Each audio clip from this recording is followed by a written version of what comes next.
So let's start by taking a look at what the objective of the game actually is. Simply put, the goal here is to form a hand of higher value than the dealer's without going over 21.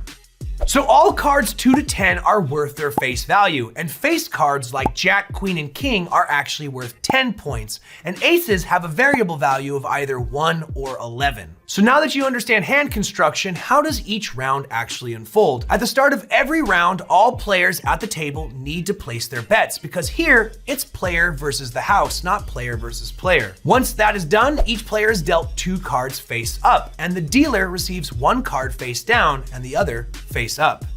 If you're lucky enough to be dealt an ace and a 10-point card right away, it means you have 21 points. You've landed a blackjack, or what we call a natural, and are gonna win automatically. Unless the dealer's getting one too, because in that case it's a tie and there's no winning for you. Now, assuming no one gets a blackjack and this is just a normal game, the dealer's gonna move from the leftmost player to the right, asking everyone in turn how they wanna act before resolving the dealer's own hand.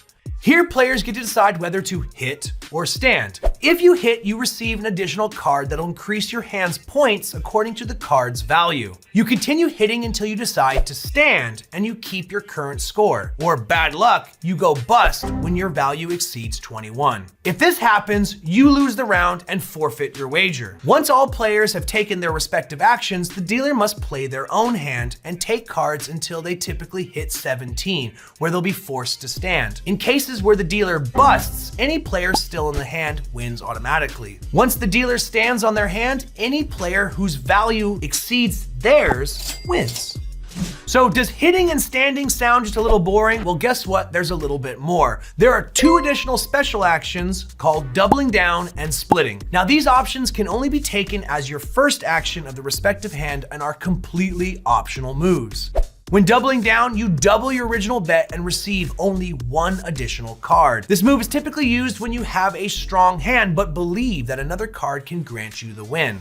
Now, inversely, when you split, you're actually going to be dividing a pair of cards of the same rank into 2 separate hands. So for example, 2 8s being split into 2 respective hands. Remember though that you must place an additional bet equal to your original bet on this new hand, where each hand has to be played separately. In cases where you split aces and receive a 10-point card for one or both hands, it's important to remember this is considered a regular 21 and not a natural blackjack, meaning the payout turns to 2 to 1 instead of the usual 3 to 2 you would expect. We'll talk a little bit more about payouts and side bets in a future video. Keep in mind that both these options can be valuable strategies, but are also risky because they require an additional bet. It's also worth noting that not every casino or even table to table will have the same rules about splitting or doubling down. So it's best you check with the dealer before placing a bet. So let us know if you're gonna be giving this game a try and tell us in the comments section down below.